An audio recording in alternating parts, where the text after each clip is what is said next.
thank you, everyone. Boy, I need Spanish lessons, no question about it, right away. Enrolling tomorrow. I'm very, very proud to be here. I didn't expect this, but I'll just keep it short and sweet, because there's no such a thing as a speech too short. When I did Rocky, if you remember, the first image was a picture of Jesus, and it says Resurrection AC Club. I found a church that had been converted to a boxing ring.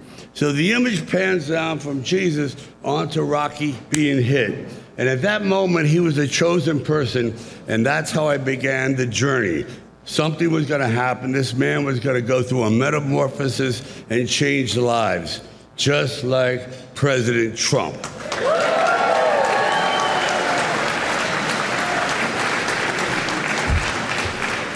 We are in the presence of a really mythical character. I love mythology.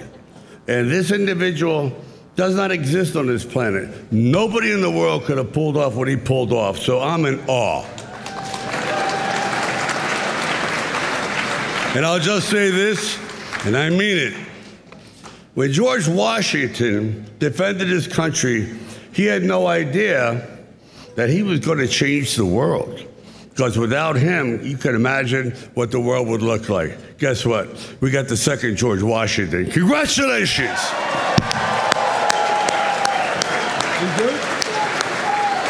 But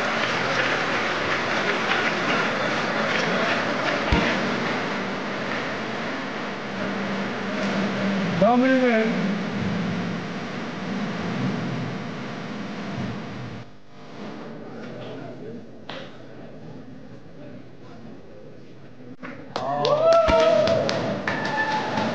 Please welcome the President of the United States, Donald Trump. Thank you.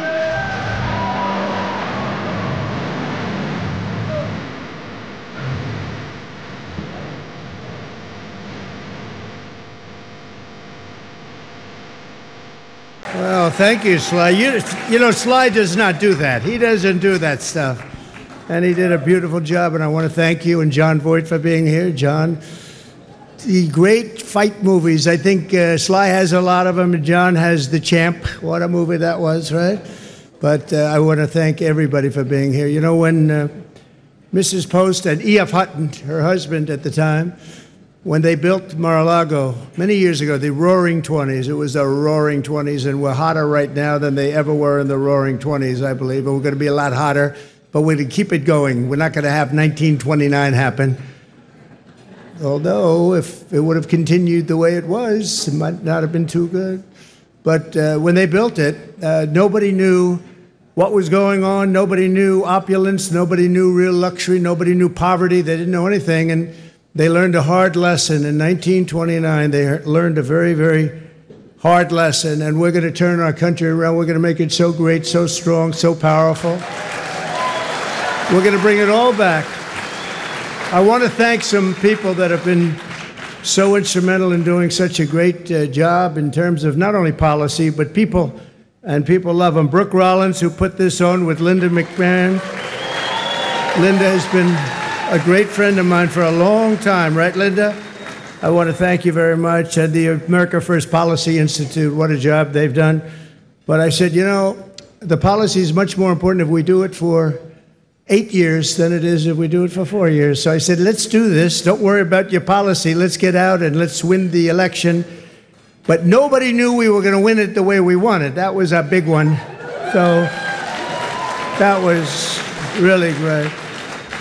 And Javier, I'd like to congratulate you on the job you've done for Argentina. Your speech was beautiful, but the job you've done is incredible. Make Argentina great again. You know, MAGA. He's a MAGA person.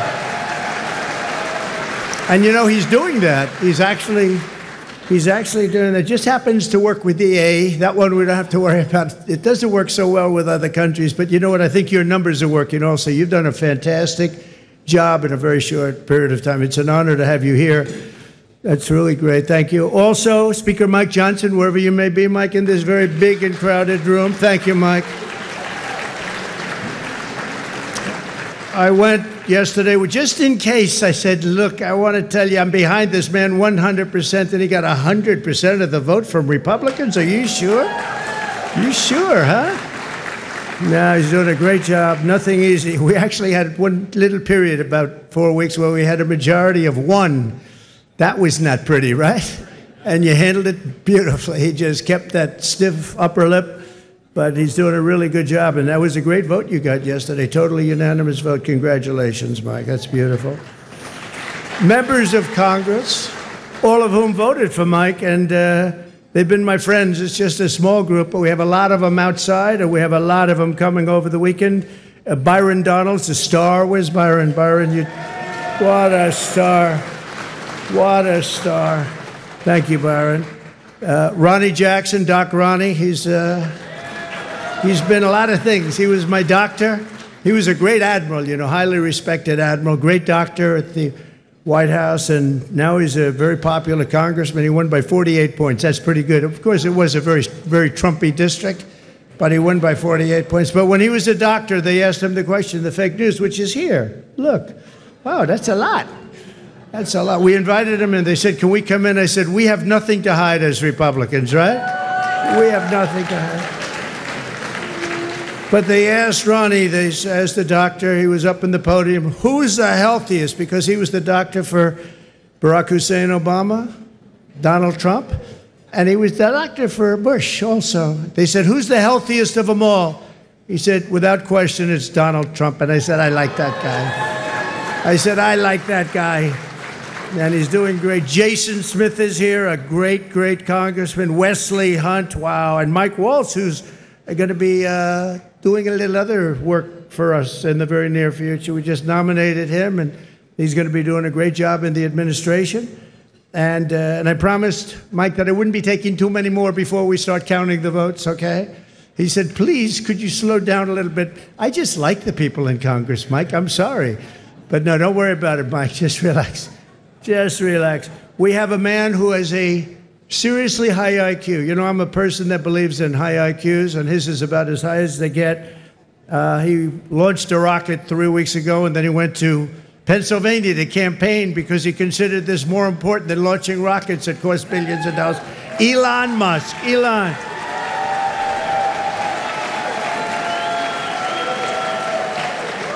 What a job. What a job he does. And he happens to be a really good guy. He likes this place. I can't get him out of here. He just likes this place. And you know what? I like having him here, too. He's good. He's done a fantastic job. Really an incredible mind, and he's an unbelievable entrepreneur, sort of everything. I'm asking him, what do you do best? And we were not able to figure it out, but it's a lot of things. Another one who's another great mind and a great guy and so popular, and I think he's right. He wants to make people healthy. It's driven him pretty wild over the last number of years, and the Democrats didn't treat him well. He was doing fantastically well, and I think they came out with some rule that you had to do this, Mike. You had to get 70 or 75% of the vote to qualify to be in the primary. That was a pretty tough thing to get. And he was doing incredibly well, and he decided he can't do it, went independent. Now he's with us all the way. And today I nominated him for, I guess, if you like health and if you like people that live a long time, it's the most important position, RFK Jr. Bobby? Good.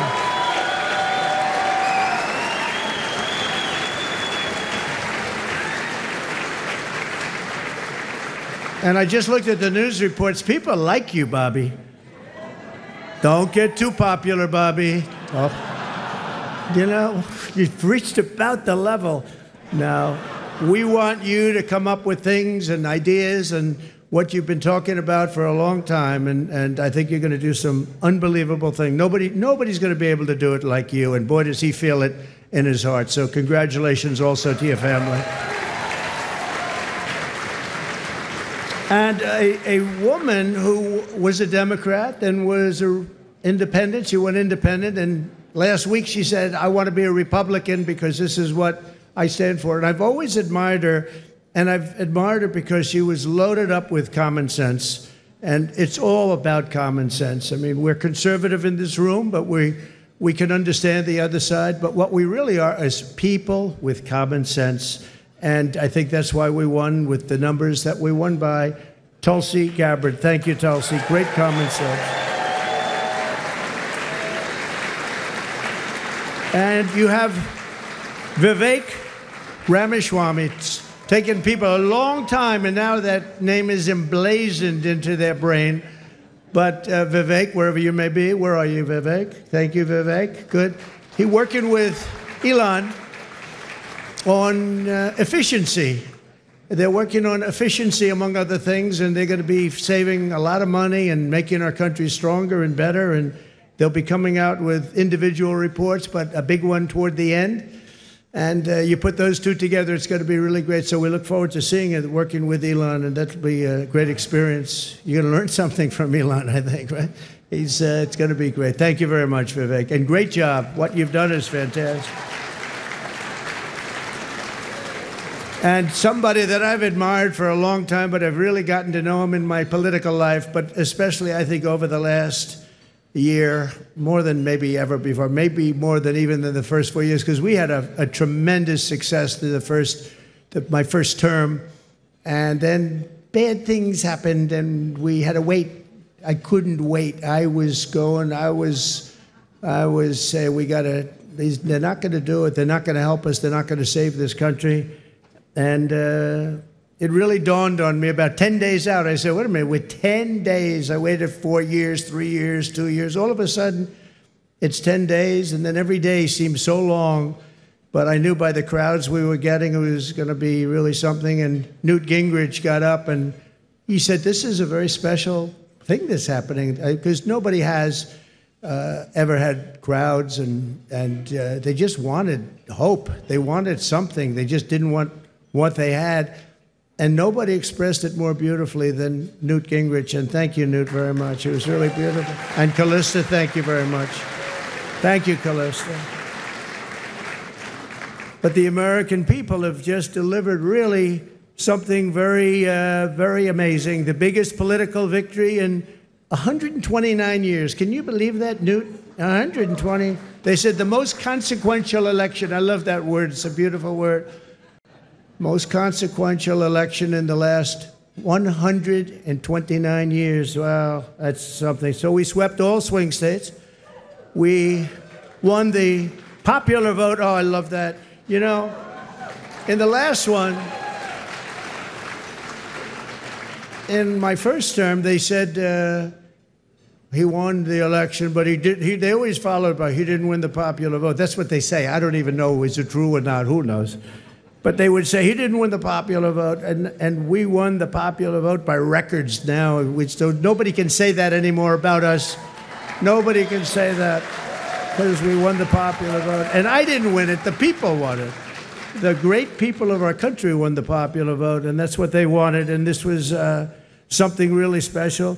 Won the White House, recaptured the Senate, and now, as of today, recaptured the House. Thank you very much, Congressman.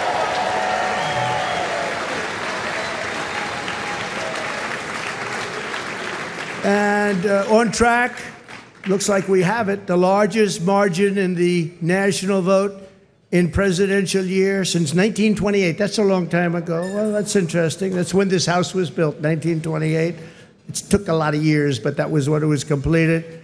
And something that I just read here, and I saw from one of our friends from the news, from the media, we won, I didn't know this, we won 49 out of 50 states, shifted toward the GOP significantly. That's a big number. So we won the largest share of black and Hispanic votes of any Republican in the history of our country, recorded history of our country. So we won, think of that. We won the largest share of black and Hispanic voters. That's so incredible. They're unbelievable people.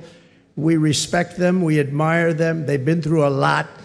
And they like us, and it wasn't easy. It wasn't easy, but if you take a look at the border of Texas, the governor called me, Greg Abbott, who's a great guy, called me up. He said, you won every single town on the border, and these towns were always blue. They were a dark, strong blue, and we won every single town up and down the border in Texas. We won with married women. What about unmarried women? What happened to unmarried women?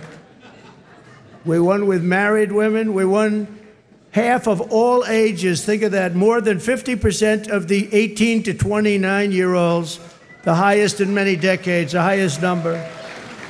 And again, it really has to do with common sense. You know, people don't want men playing in women's sports, right? They don't want it.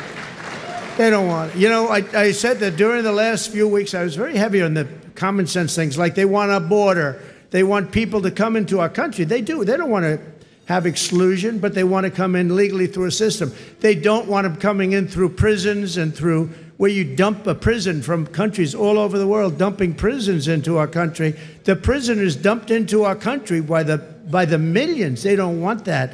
They don't want all of the kind of things that they don't want drug dealers. They don't want gang members. They don't want people that are causing trouble. They don't want people that the country doesn't want. And they had I would say a truth, Elon would say an X, but it came out and it had 12 different things, and it went down a list of things, and part of it was that the cartels were bringing in drugs. They don't want them. It's stopping. Wait till you see the numbers that are going to be released. In 2 days, things happened to our country. This is 2 days as of 3 days ago, but things are happening to our country that we didn't see happening for years. The caravans on the way up, 35,000 people, they're breaking up. They're breaking up. They're not making the journey. And we had 3 or 4 of the highest, I guess almost every single day we set new records in the stock market. We set new records economically. We're doing it. Now, the only thing is, Mr. Speaker, I think it's important, maybe you should pass a bill. You have to start my term from November 5th, okay? Or November 6th if you want. November 5th, because the market's gone through the roof. Enthusiasm's doubled. It's doubled in the last short while. And I watched a liberal commentator say, you know, whether you like him or not, there seems to be a beautiful light shining over our country and even over the world. I said, this guy didn't say that. But we have to defeat inflation, and while inflation's down, the costs are way too high. And when I went around, I heard something that was very interesting, the word grocery. It's sort of such a strange and simple and nice word. You know, I'm going out for groceries today. They talked about that more than any other item. The groceries are too high. And when you think about it, that's a very bad thing. And I talked about that a lot in the last couple of weeks, and it resonated. I tell a story about a woman. She got 3 apples, an old woman. She had 3 apples, and she brought them up to the cash register, and she looked at the woman, and she said, is that the right price? And the woman said, yes, ma'am, I'm sorry. Yes, it is. And she said, oh, that's okay. Could you wait 1 minute? And she took one of the 3 apples, and she brought it back to the refrigeration, and she came back gently up to the cash register, and she paid for 2 apples instead of 3. That should not be happening in our country. That should not be happening here. It's not going to happen here. We're going to make it a much different place. We're going to slash energy costs. We're going to get your energy bills in half, and that's going to bring down the costs, generally speaking.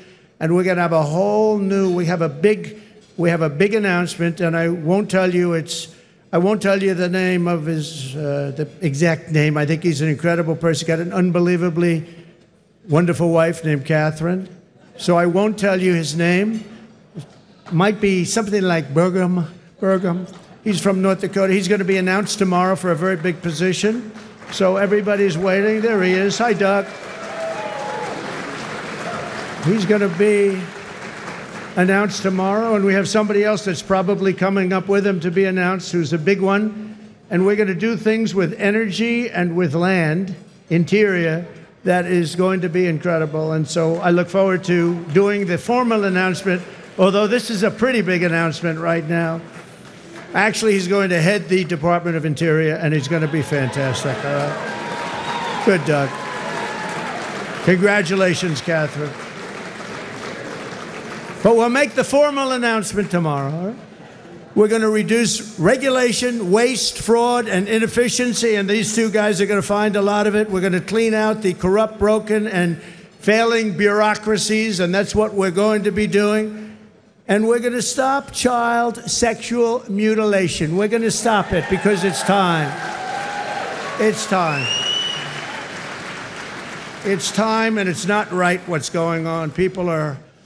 It is mutilation, and it's not going to happen. We have to stop it. We have to get back to a great country with low taxes and strong military. We're going to fix our military. We did it once. Now we're going to have to do it again.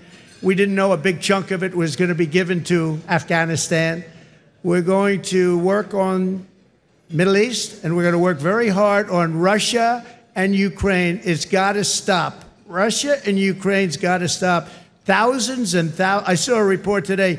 Thousands of people over the last 3 days were killed. Thousands and thousands of people were killed. They happen to be soldiers, but whether they're soldiers or they're people sitting in towns, we're going to work it. So I just want to thank everybody for being here tonight. I really want to congratulate Linda, you and Brooke for the job you've done. And it's an honor to be here. And thank you, Sly. Thank you, everybody. Great honor. Thank you very much.